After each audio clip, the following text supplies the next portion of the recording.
Hello viewers, আসসালামু আলাইকুম। কেমন আছেন সবাই? কম্পিউটার অফিস অ্যাপ্লিকেশন কোর্সের পার্ট 32 নম্বর পর্বে আপনাদের সবাইকে স্বাগতম। তো আজকে আমরা একটি অফিস টুলসের ব্যবহার দেখব। এটাকে অ্যাপ্লিকেশন বা অ্যাপ বলতে পারেন। আমরা ধারাবাহিকভাবে ওয়ার্ড, এক্সেল, পাওয়ার পয়েন্ট এবং অ্যাক্সেস এই চারটি জিনিস আমরা সম্পন্ন করেছি। এখন আমরা কিছু টুলস দেখব এবং ফটোশপের কাজগুলো দেখব। তো আজকের ভিডিওতে আমি একটা টুলস আপনাদের সামনে উপস্থাপন করার চেষ্টা করব, বিস্তারিত কাজগুলো, যেটা ফটোশপ ছাড়াই এই টুলসের মাধ্যমে অনেকগুলো কাজ শেষ করে নেওয়া যায়। এটাকে আপনি অ্যাপ্লিকেশনও বলতে পারেন। এটা হচ্ছে উইন্ডোজের ডিফল্ট একটি টুলস। আপনারা যে উইন্ডোজেই ব্যবহার করেন না কেন, সব উইন্ডোজেই এই টুলসটি আপনার পাবেন। কোনো প্রকার ইনস্টল আপনাদেরকে করতে হবে না। তো চলুন শুরু করা যাক। প্রথমে আপনি উইন্ডোজের সার্চ বক্সে যাবেন। সার্চ বক্সে গিয়ে লিখবেন পেইন্ট, PAINT, পেইন্ট। তারপর এই অ্যাপ্লিকেশনটা পাবেন, এটি ওপেন করবেন। তো এটি ওপেন করার পর, পেইন্টটি ওপেন করার পর আপনারা এরকম একটি ড্যাশবোর্ড পাবেন। এখানে সিলেক্ট অপশন রয়েছে, রিসাইজ, তারপর হচ্ছে রোটেট অপশন, তারপর এখানে কিছু শেপস রয়েছে দেখতে পাচ্ছেন ওয়ার্ডের মতো। এখানে কিছু কালার রয়েছে, এখানে কিছু অপশন রয়েছে, যেমন এখানে পেন অপশন রয়েছে, পেন্সিল অপশন রয়েছে, তারপর ফিল কালার অপশন রয়েছে, তারপর হচ্ছে ইরেজার অপশন রয়েছে। তো এটি হচ্ছে ড্যাশবোর্ডটি মূলত। তো সর্বপ্রথম যে ইম্পর্টেন্ট কাজটি আমরা করবো সেটি হচ্ছে, আমরা চাকরির কোনো সার্কুলার ফিল আপ করতে গেলে সেখানে কিন্তু এখানে ছবি এবং সিগনেচারে একটা নির্দিষ্ট মাপ দেওয়া থাকে, সেটা হচ্ছে পিক্সেল। 300 বাই 300 পিক্সেলের ছবি চেয়ে থাকে এবং 300 বাই 80 পিক্সেলের 80 বাই 300 পিক্সেলের একটি সিগনেচার চেয়ে থাকে। তো এটি অনেকেই পারেন না এবং ফটোশপ দিয়ে খুব ঝামেলা হয়। যেহেতু ফটোশপ একটি ভারী সফটওয়্যার এবং ফটোশপের কাজ সবাই জানেন না, সেক্ষেত্রে এই পেইন্টের মাধ্যমে খুব সহজেই আপনারা এই দুটি কাজ করে নিতে পারেন। প্রথমে এই দুটি কাজ আপনাদেরকে দেখাচ্ছি। প্রথমে আমি একটা ছবি রিসার্চ করব, সেটা হচ্ছে 300 বাই 300 পিক্সেল, যেটা অনলাইনে বিভিন্ন চাকরির সার্কুলারে অনলাইনে আবেদন করার সময় আমাদের প্রয়োজন হয়। তো একটা ছবি কীভাবে রিসার্চ করতে পারি এই পেইন্টের মাধ্যমে, সেটা দেখাই চলুন। প্রথমে আমার ডেস্কটপে যে ছবিটি দেখতে পাচ্ছেন এটি আমি ওপেন করছি। রাইট বাটন ক্লিক করে ওপেন উইথ থেকে পেইন্ট। তো এটা পেইন্টে ওপেন হবে। আমি এটা জুম করে নিচ্ছি এখান থেকে। তো জুম করার পর এই ছবিটির প্রথম কাজ হবে, এখানে সিলেক্ট অপশানে ক্লিক করে আপনি ক্রপ করে নেবেন। প্রথম অবস্থায় আপনি পাসপোর্ট সাইজের ছবির মতো এটি ক্রপ করে নেবেন। আমি পাসপোর্ট সাইজ ছবির মতো অনুমানে এখান থেকে ক্রপ করে নিচ্ছি, আপনারা ক্রপ করে নেবেন। তো আমি এতটুকু ক্রপ করে নিলাম। ক্রপ সিলেকশন করার পর আপনারা এখান থেকে ক্রপে ক্লিক করবেন। তো এই ছবিটি আমার কিন্তু ক্রপ হয়ে গেছে। এখন হচ্ছে এই ছবিটি দেখতে পাচ্ছেন এখানে কত বাই কত পিক্সেল রয়েছে, এখানে 172x186 পিক্সেল। তো এই সাইজ রয়েছে 36 KB। এখানে কিন্তু পিক্সেল সাইজ এবং কেবি সাইজটা এখানে দেখাচ্ছে। তো এটাকে আমাদের করতে হবে 300 বাই 300 পিক্সেল। এখন যেটা করতে হবে, রিসাইজ অপশনে ক্লিক করতে হবে, তারপর এখান থেকে পিক্সেল সিলেক্ট করতে হবে, তারপর এখান থেকে এই চেকমার্কটি সরিয়ে দিতে হবে, তারপর এখানে লিখতে হবে 300, আর এখানে লিখতে হবে 300 হরাইজন্টাল এবং ভার্টিক্যালি 300 300 চাচ্ছেন, তারপর ওকে। তো এই ছবিটি দেখতে পাচ্ছেন এখানে কিন্তু 300 বাই 300 পিক্সেল হয়ে গেছে, আর এটার সাইজ কিন্তু 36.6 KB। মানে আপনার যে ইমেজগুলো হবে এটা 100 KBর কম হতে হবে। তো আপনারা যদি কোনো বড় ইমেজও ক্রপ করে এভাবে পিক্সেল সাইজ করে নেন, সেটা অটোমেটিক আপনার এখানে কিন্তু কেবি কমে যাবে। এখন আমি এটা সেভ করে নিচ্ছি। সেভ করার জন্য আপনাকে এই আইকনে ক্লিক করলেও চলবে। আপনার ডেস্কটপে যে ছবিটি যেখান থেকে আপনি এখানে এনেছেন সেখানে ডিফল্টভাবে সেভ হয়ে যাবে। এছাড়া আপনার ফাইলে ক্লিক করে সেভ এজে ক্লিক করে আপনি কোনো লোকেশান দেখেও সেভ করে নিতে পারেন। তো আমি সরাসরি এখান থেকে সেভ করে নিচ্ছি। তো এখানে সেভ অপশনে ক্লিক করলাম। সেভ অপশনে ক্লিক করার পর আপনার 300 বাই 300 পিক্সেল দেখতে পাচ্ছেন, আর সাইজটা হয়ে গেছে কত, 23.3 KB। মানে আমার সাইজ ছিল 36 KBর মতো, সেখান থেকে কমে 23.3 KBর মতো হয়ে গেছে। এটা আপনারা সহজেই রিসাইজটা অটোমেটিক কমে যাবে। শুধু পিক্সেল আকারে রিসাইজটা করে নেবেন, আর এটা কেবিটা অটোমেটিক কমে যাবে রিসাইজ করার পর। তো সেম এভাবে আমি এটা কেটে দিচ্ছি। সেম এভাবে আপনারা একটা সিগনেচার, রাইট বাটন ক্লিক করে ওপেন উইথ পেইন্ট।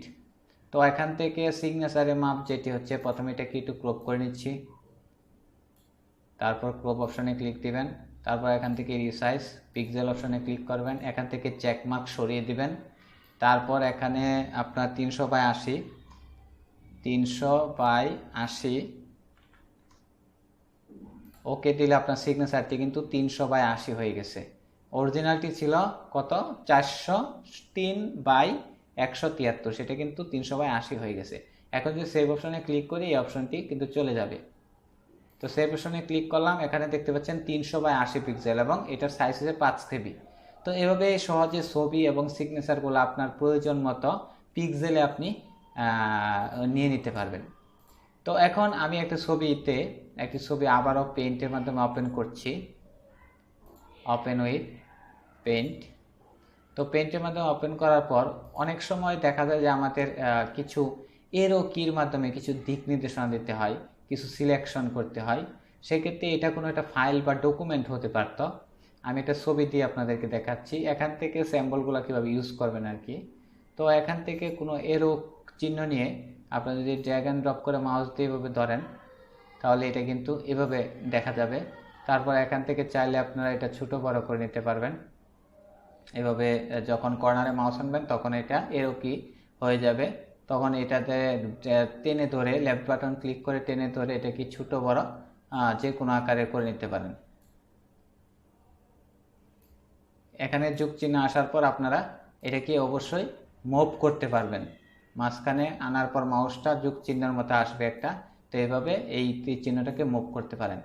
এভাবে কিবোর্ড থেকে আপনারা Ctrl Z চেপে ধরে কিন্তু এটা সরাতে পারেন।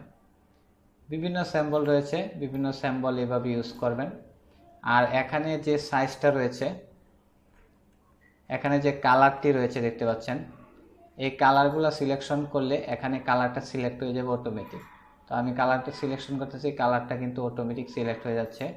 এখানে ফিল দিলাম, তারপর আমি এখান থেকে কোনো শেপস নিলাম, দেখতে পাচ্ছেন আমার শেপসের কালারটা কিন্তু চেঞ্জ হয়ে গেছে। এভাবে আপনারা চাইলে কোনো কালার চেঞ্জ করে নিতে পারেন। এছাড়া আপনার কোনো ডকুমেন্টে কোনো জিনিস যদি এরো কি চিহ্নের মাধ্যমে আপনি সিলেকশন করতে চান বা দেখাতে চান এই অংশে এটা রয়েছে, এই অংশে ওইটা রয়েছে, এভাবে যদি মার্কিং করতে চান তাহলে খুব সহজেই পেইন্ট অ্যাপটির মাধ্যমে, অ্যাপ্লিকেশনটির মাধ্যমে আপনারা কোনো জিনিসকে সহজেই মার্কিং করে দিতে পারবেন। তো এটা একটা মার্কার হিসাবেও কিন্তু কাজ করে। এখান থেকে কালার পরিবর্তন করতে পারেন এবং এখানে ইরেজার টুলস ব্যবহার করে আপনি বিভিন্ন অংশ, ছবির বিভিন্ন অংশ বা ডকুমেন্টের বিভিন্ন অংশ মুছে দিতে পারেন এবং এখান থেকে কালার চেঞ্জ করে নিতে পারেন। তো এখান থেকে কালার চেঞ্জ করে নিতে পারেন, ইরেজারের কালার। তো মোটামুটি এই হচ্ছে কাজগুলা।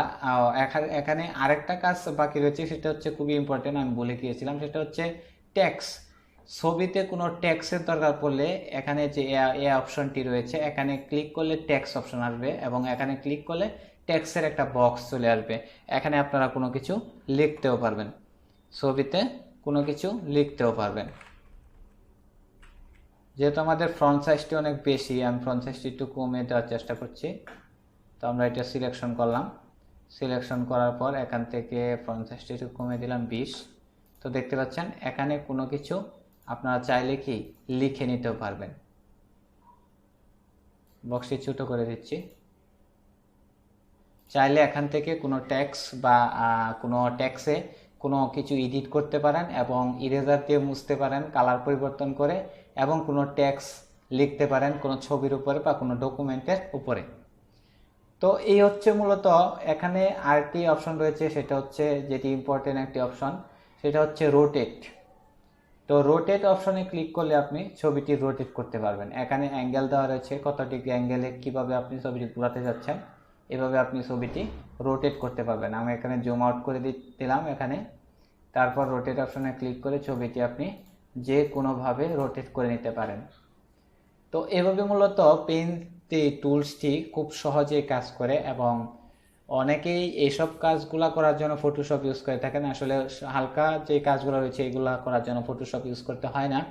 আপনারা এই পেইন্ট এই অ্যাপ্লিকেশনের মাধ্যমে ডিফল্ট এই উইন্ডোজে এই ডিফল্ট অ্যাপ্লিকেশনের মাধ্যমে অনেক কিছু করতে পারেন।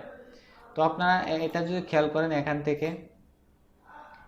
থেকে আপনার যে অপশনগুলো রয়েছে এগুলো আপনারা যদি ধরে ধরে দেখেন তাহলে অবশ্যই বুঝতে পারবেন।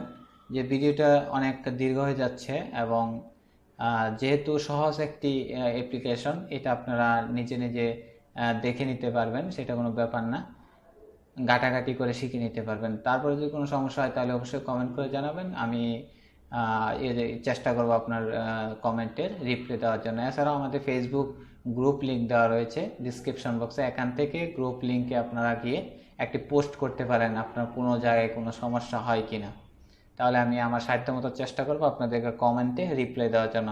তো সবাই ভালো থাকুন, সবাই সুস্থ থাকুন। আগামী পর্বে আমন্ত্রণ জানিয়ে এই ভিডিওটি আমি এখানেই শেষ করছি। আল্লাহ হাফেজ।